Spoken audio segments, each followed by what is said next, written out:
So today our president has met with Donald Trump, and I think to a degree it probably alleviated some strain that was present with the Republican Party during this visit, and we'll see more details of it in the future, but in any case it is good that they have met and at least found a way to talk. So that's what we're doing today. We're discussing Zelensky's visit to the US, a victory, a fiasco, or as usual. That was the title I put on that stream, and since Alexei has been on the West, at the West for a while, and he understands nuances, that's why we invited him to discuss the matter. So how does that look from the fields of Washington, Pennsylvania, and Texas, wherever you are now? Well, first we need to split it into two different aspects. First of all, Ukrainian media field allowed itself to be dragged into the scandal details of who went to which factory, was it right, was it not. This is all the false story. The real problem is not that we went to the factory that belongs to General Dynamics and that has pretty much all Republicans on board in a problematic state, which is a swing state. So problem is, regardless whom you meet, with Trump, with Republicans, not with Republicans, with Democrats, with Democratic leaders. The problem is in the difference of core values and goals of American foreign policy and Ukrainian foreign policy, specifically related to the flow of this war and to the goals and results of this war. This cannot be corrected with any of the visits, with replacement of ambassadors. These are strategic differences. And what can be done is to start to coordinate these goals. And the good topic for this visit would be to coordinate the goals of both sides. But here's an interesting game unfolding. Americans are suggesting Ukraine to change the goals of this war. And they're not talking about less, just change the goals. We as a society in Ukraine, not even Zelensky by himself, but society at large, we're still looking at the matter from the point of view of return to borders of 91 and winning over the eternal enemy. Which, by the way, if you take a calculator like they like doing on the West and look at the details of this demand, you understand that this is absolutely unreal. President of Czech Republic and some other officials came out and said, guys, please abandon this. However, in Ukrainian culture, land is a very important element. It is inconceivable how can Ukraine leave parts of its land under occupation, while the West is being more pragmatic and is considering that the best solution right now would be to affirm the existing situation in one way or another. Different options are being suggested. One of the options suggested is that Donetsk, Lugansk, and Crimea are being taken by Russia, and Kherson and Zaporozhye are returning back to Ukraine. The other option is to follow the current front line. And the West suggests that Ukraine concentrates on developing the existing territories under Ukraine control. Because the West is indicating that your current situation would not allow you to win this war. That's the big article in The Economist is talking about that. First, acknowledge that you are not able to win the war at present in the current disposition. Second, the goals that you have need changing. And third, go ahead and change these goals. And this is the important conversation that needs to happen with the West. It's not so important who's the ambassador and who's discussing it, which president of Ukraine, Zelensky or the next one, but this is a keystone problem that needs to be addressed. All right, so what you're saying basically is that the Economist article published yesterday, it was a small article, but very fundamental in terms of setting the goals. And one of the key theses there voiced in this article was that Ukraine honestly need to acknowledge that the allies in Ukraine are losing this war, and that second, that entrance or exit rather to the borders of 91 is unachievable goal right now, and that Ukraine may become a member of NATO, but on a limited territory, the one that will be discussed at the end of this war. And those territories that are occupied by Russia, they can be hung up in the air, just like during Germany, when it was split, when Federative German Republic was with the West and the German Democratic Republic was with the Soviet Union. And we talked with you back about the Rasmussen formula and some other Korean option back in 2022. People were hating us and screaming that you're traitors, but here we are again, 2 years later. So, to what degree NATO acceptance, NATO adoption of Ukraine would be some sort of compensation of what happened in this war? Well, Nikolai, there will be no NATO because Ukraine joining NATO and any serious discussion on that topic goes against the goals of the United States. What you need to understand, the trade position, what United States and allies are trading with Russia for, there are three main parameters. First is relations with China. The West needs Russia to be relatively strong so that they would be somewhat a holding factor for China. Everybody who is dealing with some geopolitics and those who have analytical capacity, they understand that China and Russia are not friends. They're situational adversaries. They have been all the while, and they will likely remain. So the question is which side will turn Russia into an ally? Whether China will succeed doing it, that's what the United States and the West are trying to prevent. They prefer Russia to be neutral at worst and somewhat of an ally of theirs at best. Next aspect of this situation is India. India is considered to be the next overtaking superpower after China in the next century. And the goals for India are, the West is hoping that India will become a new production base for services and hardware. And also they want to make sure that relations with India and the West are good. And Russia has a big influence of India because 54% of Indian army are armed with Soviet Union and Russian weaponry. So this always has been a serious military lever, serious international relations lever. That's why the West also needs Russia. The West therefore needs Russia to be neutral towards China and a moderator or an ally in relation to India. The West is not talking about decolonization, destruction, or disassembly of Russia, dismantling of Russia. And during the next 5 years, depending upon how the situation will unfold with China, the West is trying to cushion and protect themselves. They do not think that NATO is facing a severe threat from Russia, despite the Russian rearmament program, all the red lines, all the issues with international relations and this war right now. They still keep probability of actual NATO-Russia war as a theoretical. They do not consider it to be a real one. And definitely, they do not have the destruction or disintegration of Russia in the Western agenda. This is what Ukraine is dreaming about, however, and this is the fundamental difference. We have a strategic difference with our allies. And you cannot solve this question with anything but the total reviewing and change of our goals.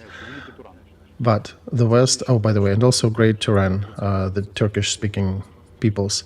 In the West, they're considering that integration process in the Turkish-speaking part of the world is elevating to a new level, and they're considering that there may be another union of Turkish-speaking countries. And that organization, that's para-union, actually goes through Turkey, through Central Asia, all the way up to Yakutia in Russia, in the central part of Russia.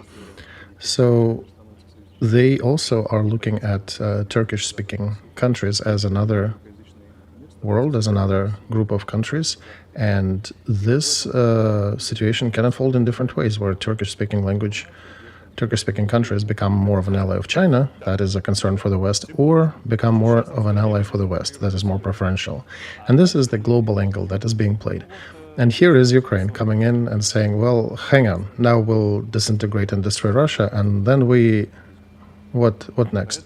Oh, we'll liberate our territories to the border of 91. You understand how that sounds in the eyes of the Western strategist. It sounds like a pretty mad proposition.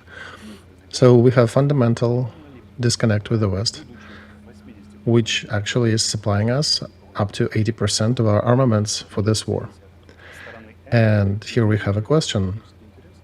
Being dependent up to 80% on funds and military supplies from that side, can we ignore the interests that they have And can we bind them with the vision of our goals and strategies? And this is a rhetorical question. It doesn't need to be answered. Alexei, look, but in this situation, Russia also announced a rather big budget for the next year, over $140 billion worth, and it's a big amount for the military expenses. This is actually twice the size of the official military budget that China has. They do have a shadow budget in China, but still.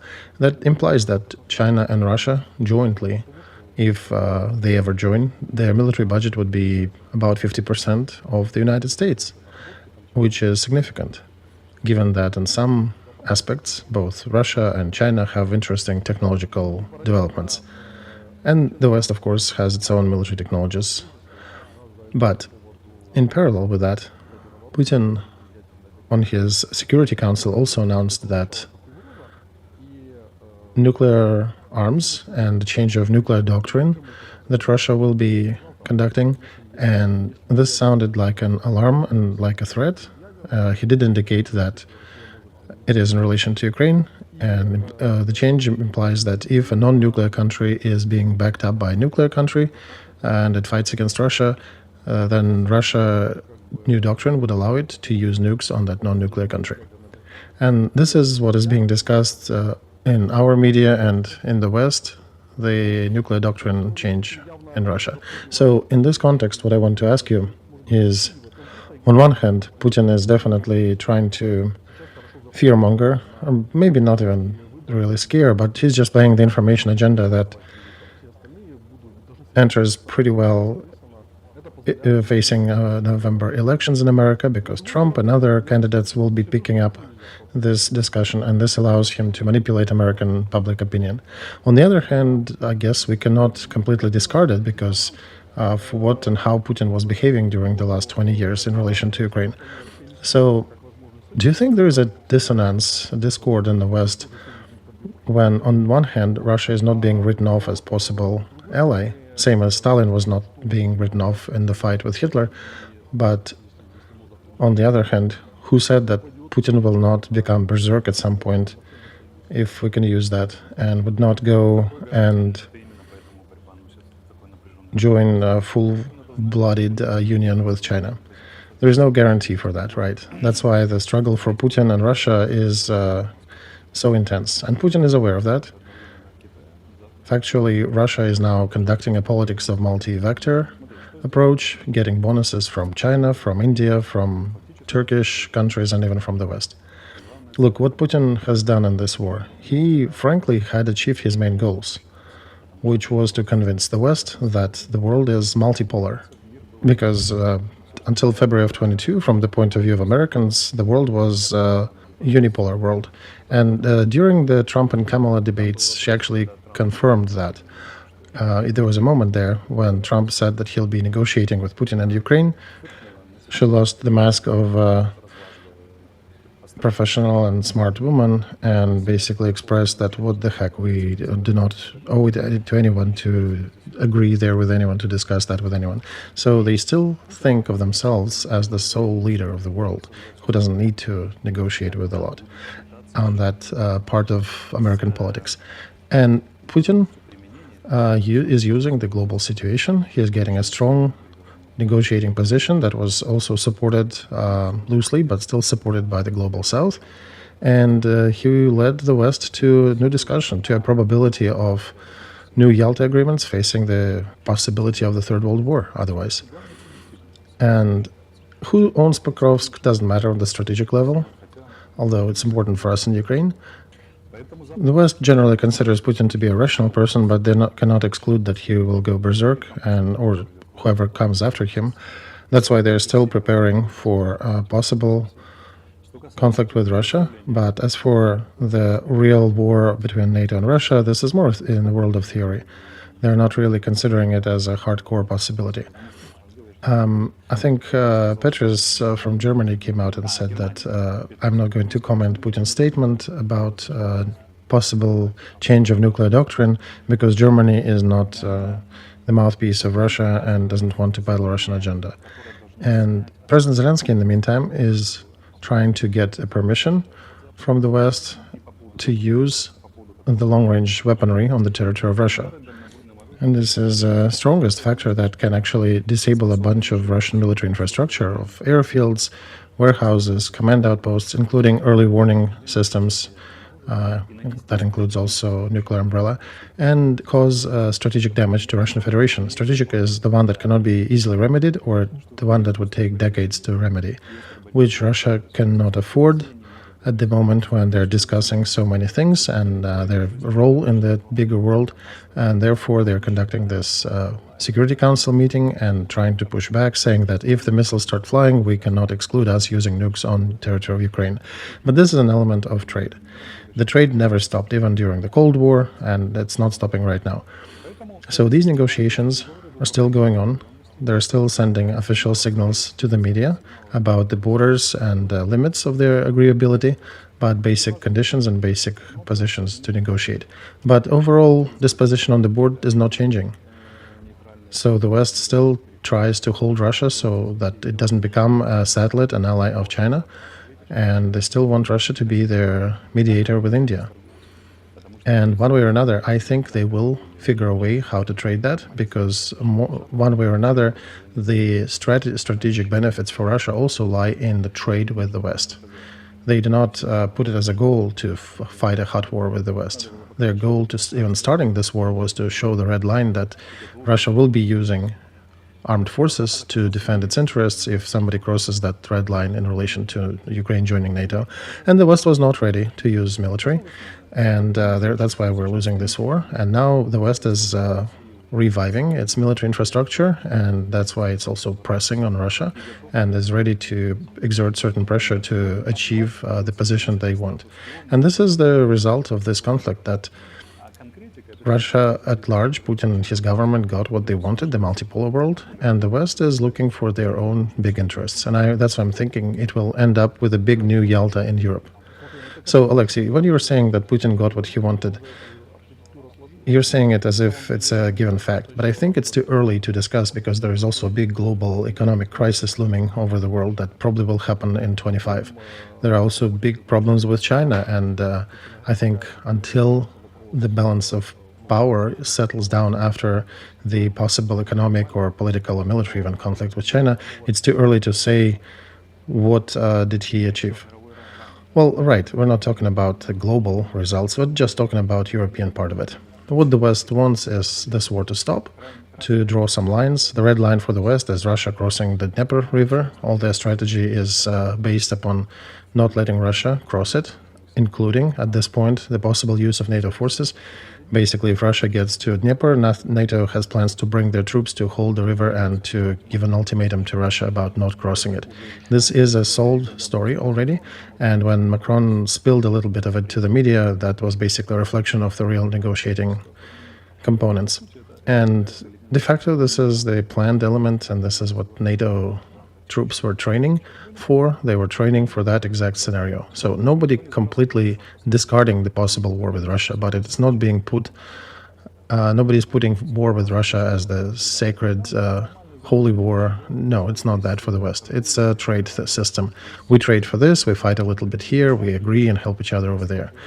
What's important here is that at large, in the whole world, military power became an argument, and if not even the basic argument, but very important one.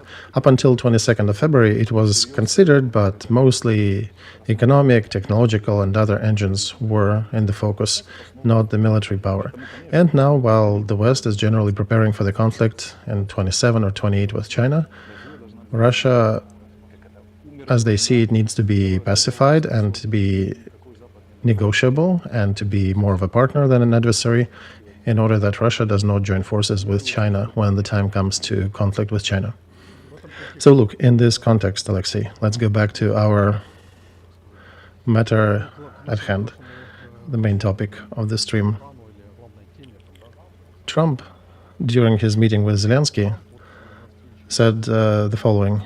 He said that this man went through a lot of trials, and there are very few people who had the same path in life, and it was a big honor for me to talk to him.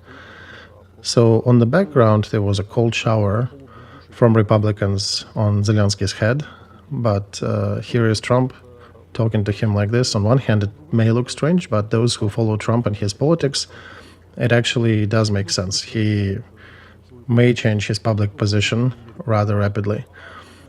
Well, Yuri, no, this is not even position. These are good words that are good for Twitter. And Trump very often speaks in quotes that are good for Twitter. He is not being censored there, and the way he communicates, he understands that this will be cut into segments, and this is how he makes his statements. He knows that they'll be cut and taken to the media and taken to the Twitter. This is one side. Another matter that we refuse to understand in Ukraine, that our domestic and international policy in Ukraine is formed on the basis of Democratic Party approach in the United States. And right now, in America, they do understand that Putin, Xi Jinping, and Iran actually are interested in Democrats winning in the United States in the next elections. Why? Because they think that Kamala, as a president, will probably be more like Obama too, who will go to pacify China, Russia, and Iran in the case of a conflict, and will likely cede them or provide them with some concessions and basically sit down and make sure that there is no conflict, and just would be more willing to give them something in the dire situation. And given that Europe is already prone to pacifying Iran as well, therefore these countries see it in their dreams for the Democrats to win in the United States. So they get Obama too in the presidential seat in the United States if there is a bigger conflict, and they get more time to prepare for it. And they're very concerned if Republicans win in the elections. They know that the situation will be different, that America will actually have some backbone in dealing with China, with Korea, with Russia, with Iran. So let's say the taxi drivers that I talked to, being not too far from the election headquarters of one of the American candidates, and it's not Kamala Harris's election HQ.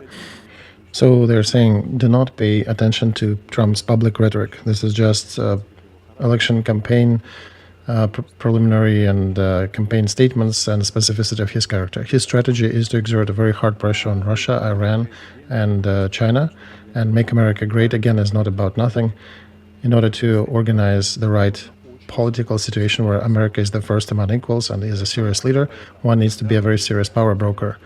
Therefore, when he makes statements about Zelensky, about his power and Ukraine losing this war, however, he is attacking the statements of the democratic counterparts. He is not criticizing Ukraine. He is criticizing democratic narrative internally with American politics. That's the way it should be understood. This is not for external consumption. This is for internal market. Right now, the intrigue is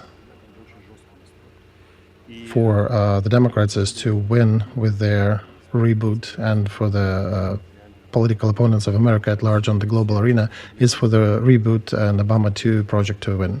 Trump is sternly against it.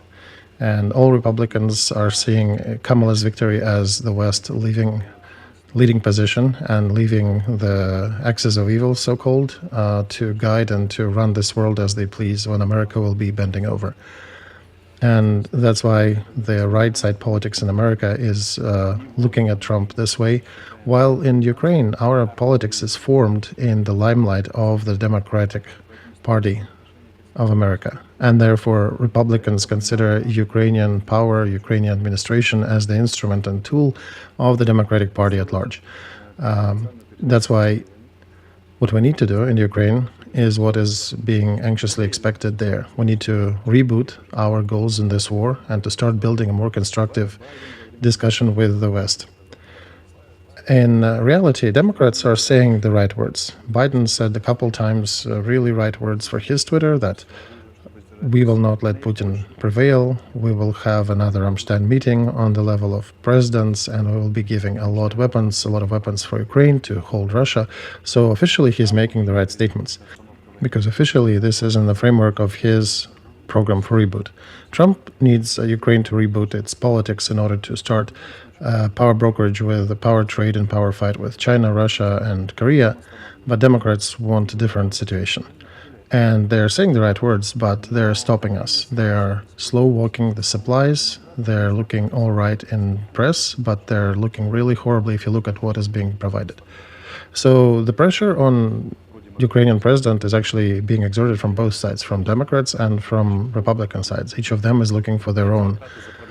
Our propaganda, our media in Ukraine are presenting it one-sided. They're saying the Democrats are for continuous fighting against Putin, and Trump is for letting Putin win and conceding territory and stopping this war. This, however, is not so. Democrats are interested in a big reboot in the framework of their strategy, while Trump wants to slow and stop this war in order to have Ukraine as an ally and also to be able to communicate with Russia, to have them as a lever against China. So each party has its own goals. Looking at 27, 28, where there'll be a continuation of the shaping of the world and the powers in the world to be, they're all playing these games. For us, for our country, we need to start building bilateral relations with the United States. We do not have that. Right now, we're seriously skewed towards Democratic Party of the United States, but we need to be equally talking to both of them. And what is being published and what is being said in the election campaign by the right and the left in the United States is not exactly reflective of their core strategies. It is just electoral rhetoric. So, Alexei, in this regard, Zelensky's visit to the US, he was planning to present his victory plan, right? He presented it, but we see that reaction to this plan with public at large and the Western media is rather cold. Democrats on one hand said that they're supporting Ukraine, Harris and the likes. Oh yeah, right, they keep saying that. And if you want to look at the details of what was decided, there's not too much. It's great that we're getting 8 billion and 2 billions are for new arms, long-term, I understand more ammo for us, but this is all we got from this visit, right? On the other hand, Biden is supposed to visit Germany in October, and there'll probably be another question discussed about some consolidated position of the West about this situation. Of course, they're trying to finalize the contour agreement before the big November summit, where Russia would also be present. So that's what you think. I don't think I know, sorry. I don't want to put details, but yeah, I just know. They're building the fundamental agreement framework.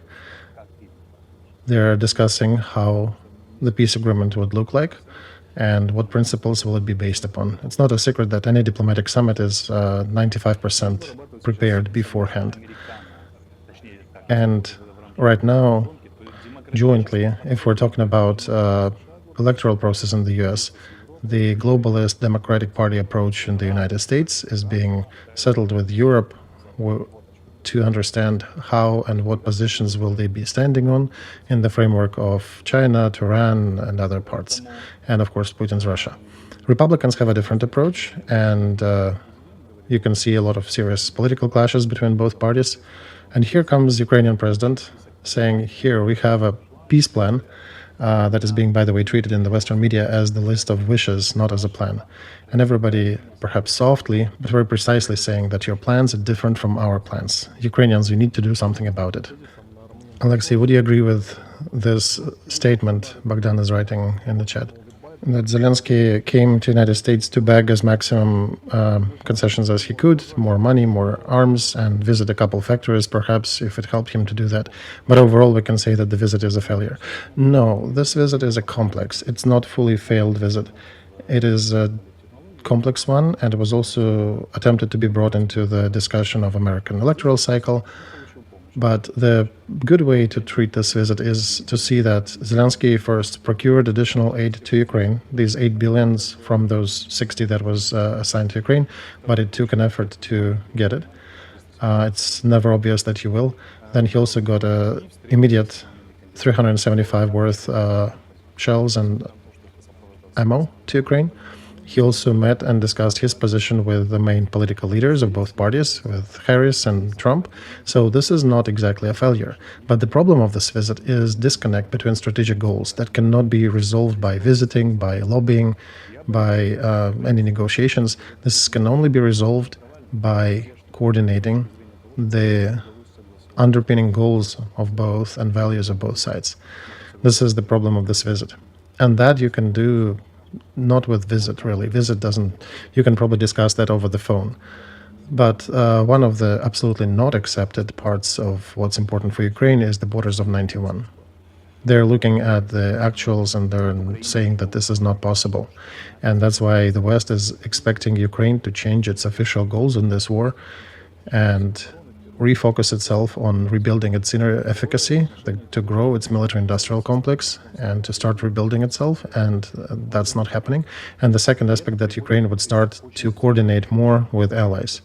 And that's what leading to very reserved support to Ukraine. Of course, they will not abandon Ukraine, but the amount of aid will be dwindling. Because, and it's not just Zelensky, the whole Ukraine as a society still believe in the borders of 91. But doing so, insisting on that right now, we obtain a reputation of inadequate people, because we are not understanding, refusing to understand that there is a global struggle happening in the world where, if you want to call them axis of evil, is fighting with the West for power in different parts of the world and leadership, and how this multipolar world will be shaped. And here we are as that infant terrible who's stomping and crying and misbehaving and throwing a tantrum, a very hard temper tantrum that disappoints our parents or our allies in this matter. So it's like Sergei Verzilov, who recently left the part of the front where he was fighting and was presenting himself like, hey, I do not agree with the orders, therefore I will not be fighting. And that was a media scandal here. So that's the presentation of how we look for the West. And that's why their treatment of us is getting lukewarm. Not that they do not like us or do not support us. They just understand that it's difficult to work with us because we, as a society, the Ukrainian society at large, are on a very difficult position to negotiate with. Our ideology is very non-constructive and our politics is non-constructive. And they also see us as a very unreliable player. Yes, we're still in their team. We're still part of the team in that big juxtaposition in the world, but we are considered to be one of the weakest and most capricious links. They're generally for us, but they're treating us as somebody who is always not reliable. You know, like a soccer player, a football player, whom if he gets the ball, he'll probably drop it. Right. So, and temper tantrums on top of that. So, looking at this, I understand that we have lost a bipartisan approach, vision in the Ukraine for no reason, really. We should be concentrating on working with both. Well, Yuri, understand, I'm literally here, right? I'm about a couple hundred yards away from me. Zelensky is meeting with Trump. Have you met Zelensky personally? A question from my wife during this visit. Well, tell Tanya hello and my congratulations with her birthday. I will record her my separate congratulations. But no, I have not met Zelensky this visit. And not even what I hear internally, right, from the taxi drivers, as I like to say in New York. I'm just referring to open sources for the most part, the logic of press and the media statements. Alexei, hang on. I need to clarify it for users in the chat that the taxi drivers you're referring to, many of them have they have rank and order in the political system of the United States, right? Right, exactly. No, just regular taxi drivers. So what I want to say is that we need to understand with high precision that we need to lift that veil of scandals, political technologies that is being chewed by the media.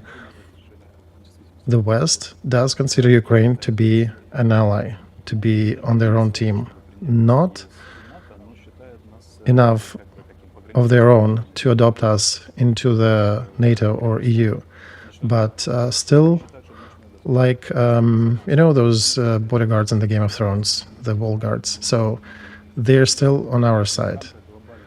Not fully, they understand that it's complex, but we're still on their side, sure. And they understand that the world is multipolar, and they understand there likely will be big giants duking it out, like China and the United States, and Russia will be playing its role. And that's what the West is preparing for. But they're seeing us as an unreliable player who is setting unrealistic goals, who is capricious, and who keeps breaking the bigger game. and whom you can need to continue petting and calming down, pacifying, and they have no time to do it, and they don't want to be doing it. Imagine the bomber of the Allies flying towards Germany on a mission, and suddenly one of their engineers on board starts to throw a temper tantrum while they're getting to the goal to drop the bombs. And he's refusing to perform functions, he's demanding special treatment. Imagine what the crew would have to do in this situation. So that's roughly how they see it. Still, a team member will still be getting support. They will not let us fade and lose completely. They would not let Russia conquer Ukraine completely, and Russia doesn't even want to conquer Ukraine fully. They have different goals in regards to Ukraine, in regards to the West and the whole situation. But the attitude to Ukraine is very reserved. And it's very reminiscent of very tired parents in the supermarket with a very capricious child. So, Alexei, when you were saying that Russia doesn't have a strategic goal to capture the whole Ukraine, what is their strategic goal in relation to our country? What you're saying here is that Kremlin may go for some compromise with the West about the destiny of Ukraine. Yes, of course. Their war was formulated and announced as the war with the West and Russia, but not with the goals of capturing Poland and Berlin. They're just retaking their place in the multipolar world. That was their main goal, where Russia is one of the main 5 players who is in a difficult situation of complex situation of trading, fighting, marrying here, fighting there, the typical Byzantine politics. We're selling oil, we are coordinating things with China, we're giving technology to one country, we're taking them, stealing them from the other. And this is the big Game of Thrones. This is what the global politics is. And we have a deficiency in Ukraine. We have grown up in the Soviet system, most of us. And for us, the picture of the world was very different. We had the picture of 2 blocks facing each other, with always potentiality of a nuclear war whiffing in the air. This Byzantine intricacies are not so easy for many people to grasp. Then we believed in the fairy tale of us fighting with the evil, and democracies are usually the countries of light, they're strong, and they're usually winning. And then it turns out that democracies are strong and bright, but they don't let us use the long-range weapons against the adversaries, against the evil ones. And this is a very important part for our war right now. So we need to understand that we are in a Game of Thrones scenario, that the one who is smiling and sitting with you at the table perhaps was already organized for your demise. And you need to start using your head, start checking your ideologies and your goals to make sure that they match your capabilities. And real politics, internally and externally, needs to be directed into the vector of increasing these capabilities. One can say that Israel is in a similar situation, but their enemies are weaker than ours. And Israel is also self-reliant, at least for 50% of his munitions and military-industrial complex. And they can conduct their own politics regionally, despite the pressure of Europe and the United States. And that's why our goals remain, as I see them. We need to become more realistic. We need to start coordinating our goals. If we consider ourselves to be a team player with the West, we need to coordinate these goals with the West in all seriousness. Yes, perhaps they're mistaken, perhaps they are wrong about things, how we see them, but they fund us for 80% of our military capability.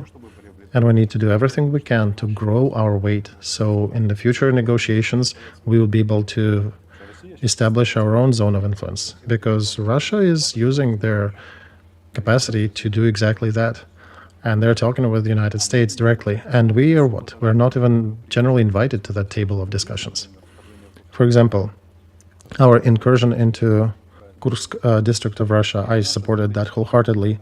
Or our different peace plan and our temper tantrum around it that causes the West to blow up and discuss it and disagree with it, it forces the West to listen to us. And by the way, despite of it being a temper tantrum, it does force them to listen to us. And okay, when they turn to us and say maybe upset and pissed about our behavior, they're saying, okay, so what do you want? Here we bring the unrealistic goals that are not coordinated with the West. And our problem is that we made them listen to us, but we failed to bring anything worthy of discussion. So if we made them listen to us and then brought the realistic program, then we would have gotten a bipartisan support and wider support of the West. And The Economist is writing exactly that, verbatim. Change the official goals of this war to more achievable ones, to more realistic ones. What we're also not understanding is that the border of 91 is a false flag. For one simple reason. In the current situation, in the current possible clash of powers in this world, the borders will be redrawn many times. And 26 to 2030 will be pretty hot years. Our task in Ukraine is to come to this threshold, to this milestone, with stronger economy, with stronger energy system, with building military-industrial complex, and add it to the program in such a fashion globally that we would not be either participating in that because we recently had a war, same as Spain when they had a war right before the Second World War and then set it out, or having really strong allies who would be fighting for us if the situation came to that. This should be the goal of our politics.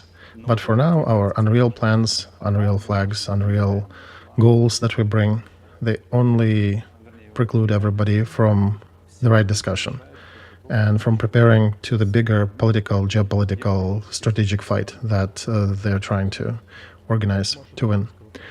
So is there a situation when Turan becomes an ally of Ukraine?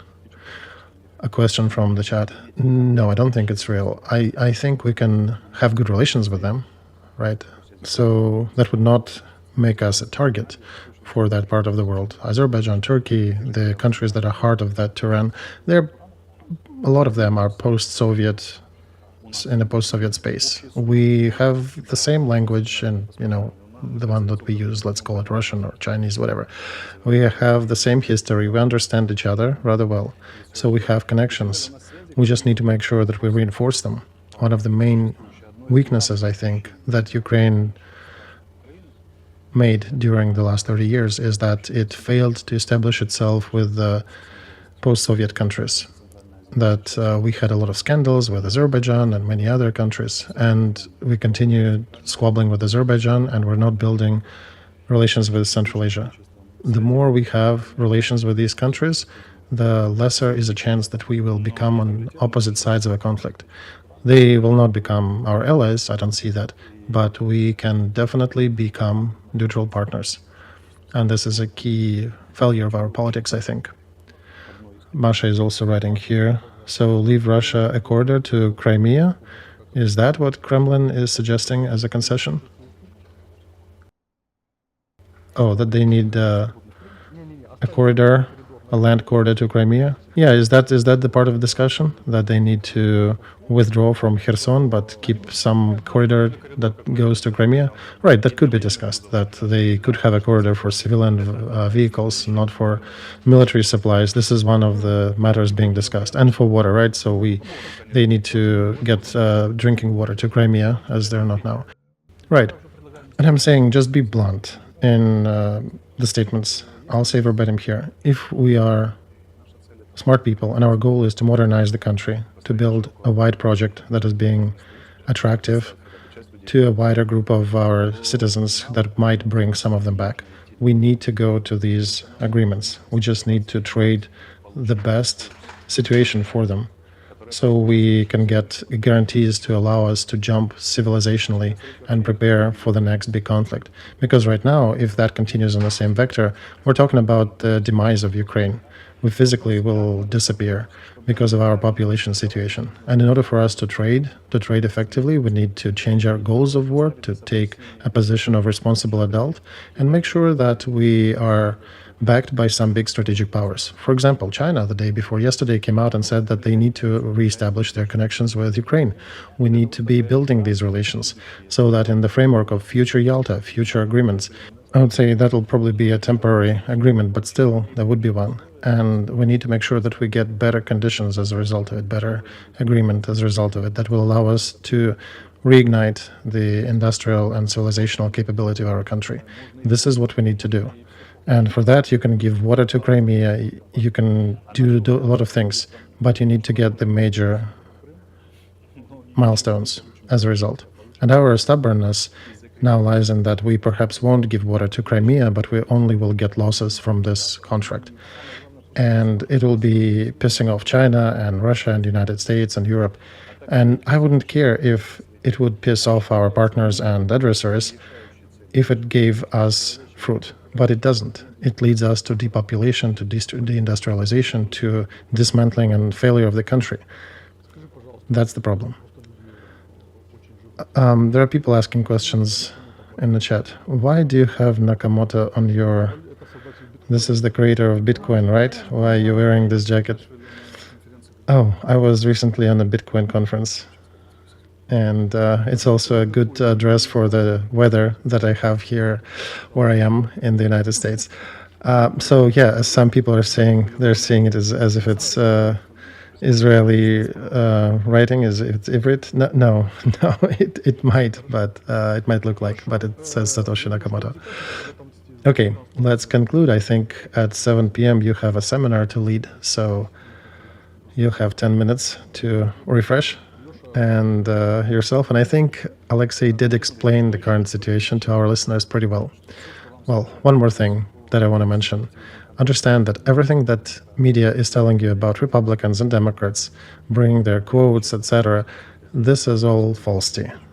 Review this stream again. Understand that there is a big geoposition in the world, big struggle happening, and there is one small inadequate player. The West will not abandon us, but they still think that we are inadequate. We need to gain adequacy in order to solve our current problems and to create good conditions for the jump to our next milestone, to our next threshold. And for now, we're not quite succeeding in that, because we do not want to coordinate our interests with the interests of our sponsors or moderators like India and China. We have the capital because we are the hot zone and there's a lot of attention, and countries are listening to us who otherwise would not have been listening to us in peace times, because we have keys to the conflict that they need to end. Everybody is solving their own problem. Meantime, they want to get better starting positions before the round 2, and they want to get the voice of Ukraine, but we are not willing to coordinate our voice with any of them. But we could have gotten support from India and China as well as the West if we played it smart. Well, I would say, Alexei, that we do have the keys from a big conflict on this stage, right? Right, on this stage. Because in order to achieve bigger goals, we need to make sure we use it wisely. Right, we do have the key. The key is of a bigger value than our value in the world. We're relatively weak. But since we're a hot zone, we got that key. And we need to make sure we use it wisely. And instead of that, we are shoving things or hitting people with on their heads with that key, like Khrushchev stomping his boot on the United Nations tribune. And who visited whom and which factory, that's not even important. All right, I think we'll conclude on that. I'll remind our viewers that we have Zelenin and more guests later today. And I'll talk more about the price of victory with economists and more guests. And we'll publish some on the channel after. Alexei, thank you so much. If you have a fundraiser, put it under the stream. Yes, we do. Guys, you can find one under the stream for the Ukrainian military. Thank you, Alexei. Perhaps you will have a chance to meet Zelensky next time. That would be quite an intrigue if that happens. Till later.